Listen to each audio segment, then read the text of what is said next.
નમસ્તે મિત્રો, આજે હું તમારી સાથે ઉંદરોને માર્યા વગર ઘરમાંથી કેવી રીતે ભગાડવા તેનો નુસ્ખો શેર કરી રહી છું। ઘરમાં જો ઉંદર આવી જાય ને તો આખા ઘરમાં આટાફેરા કરતા હોય છે, ગંદકી ફેલાવતા હોય છે અને ઇન્ફેક્શન પણ તેનાથી આપણે લાગતું હોય છે। જ્યારે પણ કંઈ પણ ખાવાનું બહાર રહી જાય કે બાળકો દ્વારા કંઈ પણ ખાવાનું ઢોળાઈ જાય તો તેની સુગંધથી ઉંદરો ઘરમાં આવતા હોય છે। ક્યારેક ગટરનું ઢાંકણું ખુલ્લું રહી ગયું હોય કે પછી ગટરના પાઇપ દ્વારા પણ તે ઘરમાં આવતા હોય છે। મેઇન ગેટ દ્વારા પણ ઘણીવાર તે ઘરમાં ઘૂસી જતા હોય છે। ઘણીવાર ઘરમાં રહેલા કપડાં કે પછી પૈસાને પણ તે કોતરી ખાતા હોય છે। ઘણીવાર નવા કપડામાં પણ તે આ રીતે કોતરી અને નવા કપડાને પણ બગાડી દે છે।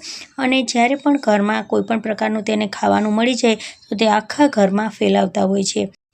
ઘણીવાર ઉંદરથી કંટાળીને આપણે તેના માટે પાંજરા, હૂંક કે પછી ઉંદર મારવાની દવા લઈ આવતા હોય છે। ઉંદર મરી ગયા પછી તે ક્યાં છે તે પણ ખબર નથી પડતી અને તેની જ્યારે વાસ આવે ત્યારે જ આપણને ખબર પડે છે।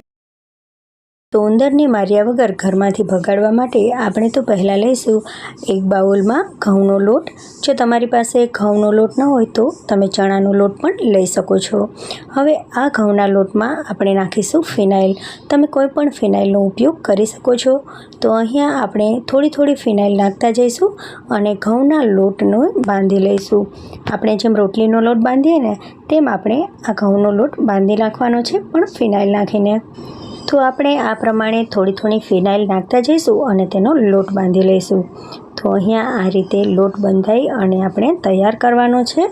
તો હજુ પણ થોડીક ફિનાઇલ નાખી દઈશું। તો તમે કોઈ પણ ફિનાઇલ અહીંયા વાપરી શકો છો। તો અહીંયા હવે આપણે ફિનાઇલ નાખતા જઈ અને આ રીતે લોટ બાંધી અને તૈયાર કરી રાખવાનો છે। ઘણીવાર આપણે ઉંદરો માટે પાંજરા રાખતા હોઈએ તો પાંજરામાં પણ ઉંદર ઝડપથી આવતા નથી અને ઘરમાં એમનેમ આટા માર્યા રાખે, જેનાથી તે કોઈ પણ વસ્તુઓ ઉપર ચડી જાય અને આપણને ખબર પણ ન પડે અને એ વસ્તુઓ ફરીથી આપણે યુઝ કરીએ તો આપણને ઘણીવાર તેનાથી ઇન્ફેક્શન પણ લાગતું હોય છે। તો અહીંયા આપણો લોટ બંધાઈ અને તૈયાર થઈ ગયો છે। હવે આપણે તેની નાની આ રીતે ગોટીઓ વાળી લઈએ। હવે અહીંયા એક નાનકડા બાઉલમાં મેં કપૂરનો ભૂકો લીધો છે। તો કપૂરમાં તીવ્ર સુગંધ હોય છે અને તે એન્ટીબેક્ટેરિયલ છે। કોઈ પણ પ્રકારની કીટકોને પણ તે દૂર કરે છે। જો આપણે કપૂરનો ધુમાડો કરીએ ને તો માખી મચ્છર પણ દૂર થઈ જાય છે। તો અહીંયા 1 ચમચી જેટલો મેં કપૂરનો ભૂકો લીધો છે અને સર્ફ એક્સેલ પાવડર લીધો છે। તમે કોઈ પણ ડિટર્જન્ટ પાવડરનો ઉપયોગ કરી શકો છો। તો થોડો 2 ચમચી જેટલો સર્ફ એક્સેલ પાવડર અને 1 ચમચી કપૂરનો ભૂકો લઈ અને તેને સરસ રીતે આપણે મિક્સ કરી દઈશું। ઉંદર ઘણીવાર ગટરના પાઇપમાંથી પણ આવતા હોય છે અને બહાર જે મેઇન દરવાજો હોય ત્યાંથી પણ આવતા હોય છે। તો ગટરમાંથી આવે એટલે એકદમ ગંદા હોય અને આપણા ઘરમાં પણ ખૂબ જ ગંદકી ફેલાવતા હોય છે।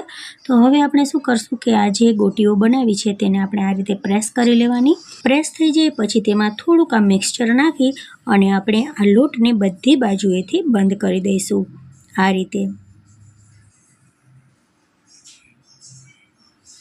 તો આ રીતે બધા જ જે ગોટીઓ આપણે લોટની વાળી છે તેને પ્રેસ કરતા જઈશું અને તેમાં અંદર આ મિક્સચર નાખતા જઈશું અને તેને આ રીતે બંધ કરી અને બધી જ ગોટીઓને વાળી લઈશું।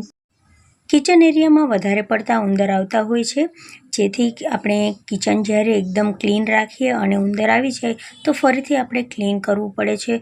તો આ વસ્તુના ઉપયોગથી તમે સાફ સફાઈની ઝંઝટથી પણ બચી શકશો। રસોડામાં રાતે ઉંદરો આટાફેરા કરતા હોય છે, ખાસ કરીને ગેસની નીચે। તો આપણે ગેસની નીચે પણ એક આ ગોટીને રાખી દઈશું અને વોશિંગ મશીનની નીચે તેમજ કબાટ, પલંગ કે જે વસ્તુઓની નીચે ઉંદર વારંવાર આવતા હોય, વારંવાર તેની આવવાની જગ્યા હોય ત્યાં આપણે આ રીતે આ વસ્તુને મૂકી અને તેને ભગાડી શકીએ છીએ। જે જગ્યાએથી ઉંદરો વારંવાર આવતા હોય તે જગ્યાએ ખાસ કરીને મૂકી દેવાનું, તેથી તે જગ્યાએથી એ આવતા જ અટકી જાય। તો ઉંદરને માર્યા વગર તમે ઘરમાંથી તેને આ રીતે દૂર કરી શકો છો।